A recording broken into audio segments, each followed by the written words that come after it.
S'il y a quelque chose qu'on doit comprendre à ce qui a trait au salut, c'est que le salut, ce n'est pas quelque chose que nous pouvons mériter. On ne l'obtient pas par nos œuvres. Le salut s'obtient simplement par la foi. C'est la seule manière qu'on y trouve une accessibilité. Il n'y a rien qu'on peut faire qui peut nous permettre d'obtenir ce salut-là. Dieu a permis que par l'entremise de la foi, nous pouvons reculer dans le temps, aller au moment où Christ s'est sacrifié pour nous. Et en croyant à ce sacrifice, nous obtenons le pardon et le salut pour nos péchés. Pour vous donner comme un exemple, pour comprendre un peu mieux le salut, c'est comme si tu étais dans la cour et tu avais brûlé une lumière rouge. Et en brûlant une lumière rouge, on amène un témoin. Et le premier témoin qu'on amène, on le met on l'amène et on commence à lui poser une interrogation. On dit, excuse-moi, est-ce que tu étais avec monsieur tel tel? Et il dit oui. Et il dit, est-ce qu'il a passé la lumière rouge? Il dit oui, malheureusement. Je l'ai vu traverser la lumière rouge. Et après ce témoin-là, il y a un autre témoin qui dit, moi, j'avais une caméra. Et en fait, j'étais en train de filmer. Et là, il regarde le film. Et en regardant le film, on te voit carrément brûler la lumière rouge.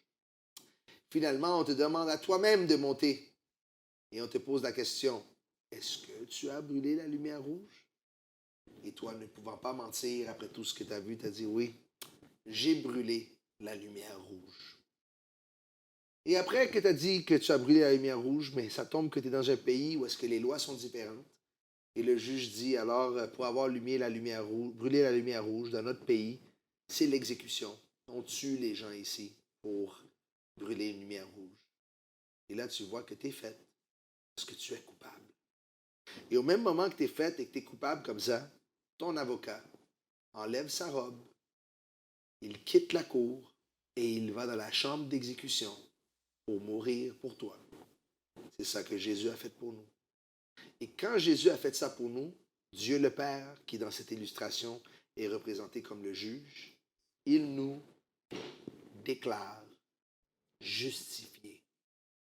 Ce qui veut dire justifié, c'est l'acte de déclarer juste.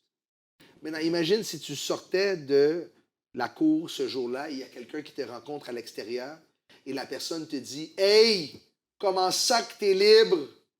Tu ne mérites pas d'être libre. Tout le monde t'a vu brûler la lumière rouge. Comment ça que toi, tu n'es pas châtié comme le reste? Tu ne mérites pas d'être libre. Tu ne mérites pas d'être dehors. » Dans ce moment-là, tu ne peux pas dire à la personne « Oui, je le mérite. » Dans ce moment-là, la seule chose que tu peux dire, c'est « Je ne mérite pas la liberté que j'ai. Mais je le reçois par la foi. Ce n'est pas moi qui m'ai déclaré juste. C'est Dieu qui m'a déclaré juste. » On appelle ça le salut et on appelle ça la justification. Maintenant, comprenez avec moi. Nous, depuis notre salut, il va y avoir des moments dans notre vie où est-ce que nous allons pécher. On va faire notre mieux pour vivre dans la sainteté. Mais il est possible que de temps en temps, qu'on puisse être dérouté et qu'on perd les nerfs et qu'on pêche. Qu'est-ce qu'on doit faire dans un tel scénario? Mais je vais vous dire ceci. Souvent, ce qui arrive avec les gens, c'est que lorsqu'ils pêchent, le diable vient les attaquer. Et quand il vient les attaquer, ils font beaucoup comme l'illustration de la personne qui attendait l'autre dehors de la cour, où est-ce que le diable il va venir et va dire « Hey, toi, tu es un chrétien? Toi, tu es un chrétien. Et tu agis comme ça? Tu es un chrétien et tu parles comme ça? Tu ne mérites pas Christ. Excusez-moi. Tu ne mérites pas le salut. Tu ne devrais même pas t'appeler un chrétien. » Il vient et il fait son travail. Et son travail, c'est qu'il amène la condamnation. La condamnation. C'est ça l'œuvre du diable. Il amène la condamnation. Maintenant, avec cette condamnation vient le suivant. On sent la honte, on sent la culpabilité, on sent le rejet. Et lorsque tu sens la honte et que tu te sens coupable, c'est pas vrai que tu te sens bien.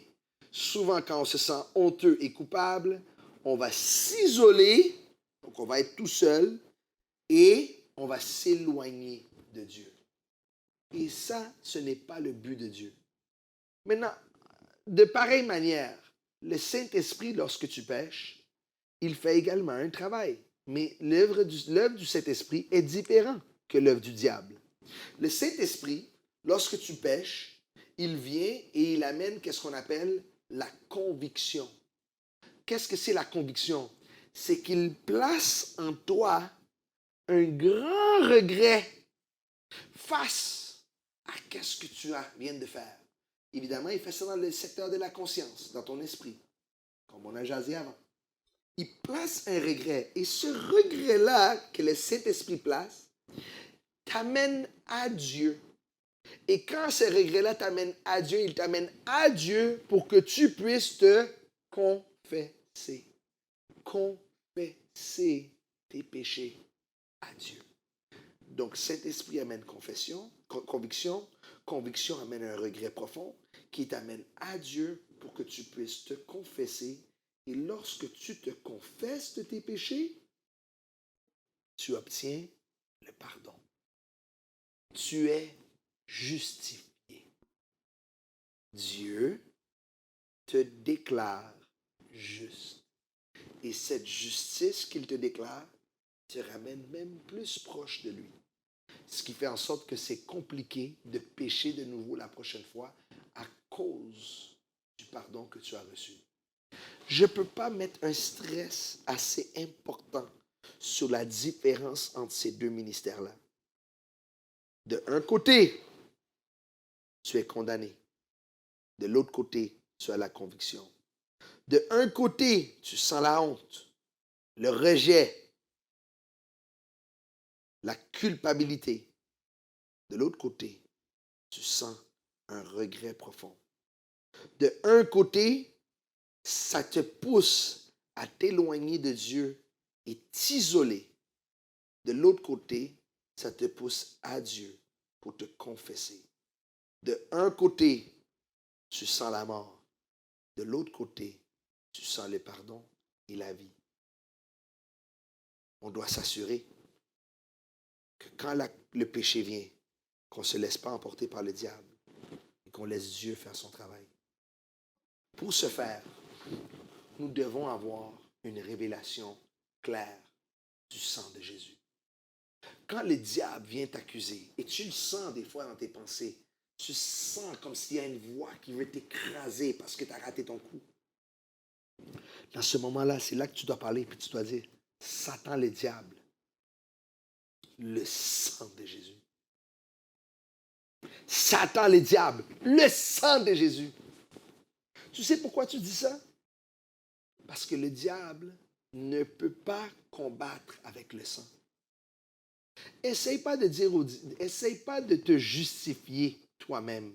Dis, ouais, mais tu sais, ça fait 3 semaines que je fais mes choses bien et maintenant j'ai péché, puis Dieu me comprend parce que, écoute, il s'attend à quoi? Essaye pas de te justifier. Le péché, c'est le péché.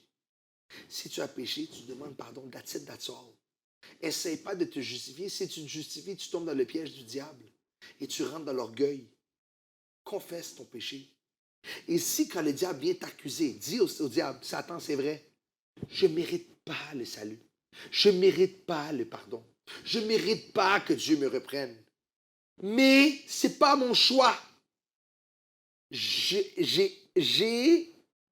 reçu Christ et son sang m'a nettoyé. Et à cause de ça, je suis juste. Le sang de Jésus a 2 puissances. La première puissance que le sang de Jésus a, c'est que le sang de Jésus a la capacité de satisfaire toute la personne de Dieu.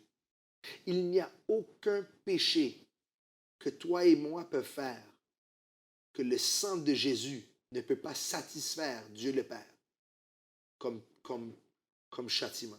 Donc, il n'y a rien que nous on fait que Dieu va dire non, ça c'est trop grave, je ne peux pas le pardonner.